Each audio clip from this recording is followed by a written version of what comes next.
একটি দল যে ভারতের সাথে আঁতাত করে আসতে চায়, আপনি তো আবার ওই দলের মানুষদেরই দেখেছেন যে ভারতীয় লোকজন তাদের এখানে আসে, মিটিং করে, তারা সেটা গোপন করে এবং পরবর্তীতে রয়টার যখন প্রকাশ করে তখন বলে আমরা প্রকাশ করতে বলেছি, তাই না? তার মানে হচ্ছে কি, মানে ভারত, এটা তো আপনি অস্বীকার করতে পারবেন না যে আপনার প্রতিবেশী দেশ, প্রতিবেশীকে কিন্তু পরিবর্তন করা যায় না, তাই না? তো এই প্রতিবেশী দেশের সাথে তো আপনি একটা দেশ চালাতে গেলে আপনার এক ধরনের মানে সম্পর্ক থাকতেই হবে, এটাকে তো আপনি ইগনোর করতে পারেন না। কিন্তু এই ভারত নিয়ে দেখেন, ভারতের সাথে যখন আবার জামাতে ইসলামের কোনো বৈঠক হয়, অথবা আমেরিকার সাথে হয়, অথবা ধরেন ব্রিটেনের সাথে হয়, এইসব এম্বাসিতে তারা যায়, তাদের নারী নেত্রীরাও গিয়েছেন, তাই না, এইসব এম্বাসিতে, তখন কিন্তু তারা আবার ওইসব জায়গায় বা আমেরিকাতে যে জামাতের আমির বলে আসেন যে তারা শরিয়া আইন কায়েম করবেন না, তাই না? এগুলা কিন্তু তারা বলেন। আবার হুম। এই ইন্টারভিউটাতেও আপনি শুনেছেন। তার মানে হচ্ছে কি, তাদের সবার সাথে সবার একটা যোগসূত্র আছে, এবং এটাকে আমি খারাপ মনে করি না। কিন্তু আপনারা সবাই যে বলছেন না যে ওয়াশিংটন পোস্টের এটা অ্যাকচুয়ালি একটা অ্যালার্মিং যে জামাত ক্ষমতায় চলে আসছে, আমি কিন্তু আপা এরকম কিছু মনে করি না। কারণ ওই পুরো ইন্টারভিউটা আমি শুনেছি, মনোযোগ দিয়ে পড়েছি। আমার কাছে মনে হয়েছে যে জামাত তো এখন আপনি স্বীকার করেন আর না করেন, যেহেতু আওয়ামী লীগ নাই, এটি হচ্ছে দ্বিতীয় বাংলাদেশের বৃহত্তম দল, পাওয়ারফুল দল। তাহলে আমেরিকান এম্বাসি তারা তো চাবে জামাতের সাথে মানে এক ধরনের সম্পর্ক যাতে তাদের থাকে।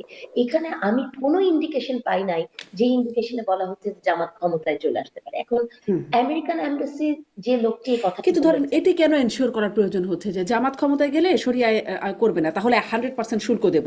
জামাত ক্ষমতায় গেলে নারীদের কর্মঘণ্টা কমাবে না, তাহলে এই মানে মেজার নেবে যাদের মানে তাদেরকে চেপে ধরার বা কন্ট্রোল করার যে মেজার তার হাতে আছে। এই বিষয়গুলো সাংবাদিককে আস্থা নেওয়ার প্রয়োজন কেন মনে করছে? এই এই বিষয়গুলো তো আসলে আসবেই। কারণ হচ্ছে কি, জামাত হচ্ছে এমন একটি দল, আপনি পরশুদিনই তাদের একটা পলিসি দেখছেন, এবং সেই পলিসিটা দেখেন, বিএনপি 31 দফা দিয়েছে, জামাতে 31 দিয়েছে, তাদের তা 33 হয় নাই, 32 হয় নাই, হুম। 31 একেবারে, তাই না? একেবারে স্পেসিফিক্যালি এটা করেছে। সে আপনি দেখেছেন স্বাস্থ্য খাতে একদম মানে ইউটোপিয়ান একটা আইডিয়া দিয়েছেন যে 6 to 8% তারা বাড়িয়ে দিবে। এগুলা কথাই যদি না যাই, মানে এই কথাটা আমেরিকান এম্বাসির ওই প্রসঙ্গে আমার কাছে মনে হয় এসছে। কারণ জামাত প্রথম থেকে ওই পলিসি দেওয়ার আগের দিন পর্যন্ত শুধু খালি নারী নিয়েছিলেন, তাই না? যে নারীকে কি কাজ করতে দিবেন কি দিবেন না, 5 ঘন্টা 8 ঘন্টা ঘরে থাকলে সম্মান। এখন ওইসব জায়গা থেকে তারা এটা, আমি মনে করি যে এটা একটা ব্যক্তিগত মানে একটা চা পানি খাওয়ার মতো ডিসকাশন ছিল। তবে আমি আরেকটা জিনিস মনে করি যে এই যে এটি প্রকাশ পেয়েছে, এটার পেছনে মোটিভটা কি আসলে, হ্যাঁ? মানে হুম। আমার কাছে কেন জানি মনে হয় যে এটা প্রকাশ করার পেছনে কি এমন কোনো মোটিভ আছে যে জামাতকে আরেকটু উদ্দীপ্ত করা। কারণ আপনি মানে দেখবেন যে এই যে জরিপগুলো বা অন্য যে বিষয়গুলো আসে, বা সোশ্যাল মিডিয়াতে সারাদিনই জামাত ইসলাম ইলেকশনে জিতে যাচ্ছে, তাই না? বা তারা অনেক অনেক ভোট পাচ্ছে, বিএনপি যেটা মাসুদ কামাল ভাই বললেন, এগুলা হচ্ছে এক ধরনের উজ্জীবিত করা তাদেরকে। এখন এটা কি কোনো আহ জানি না, সবকিছুতে তো কনস্পিরেসি দেখতে ইচ্ছে করে। তো মনে হয় যে এটা কি আসলে ইচ্ছাকৃত ভাবে করা কিনা, যে এই মুহূর্তে ইলেকশনের দ্বার প্রান্তে এসে একটু বোঝানো যে জামাত আসলে আমেরিকার সুদৃষ্টিতে আছে। তো এটাও একটু আমার ভেবে দেখা দরকার।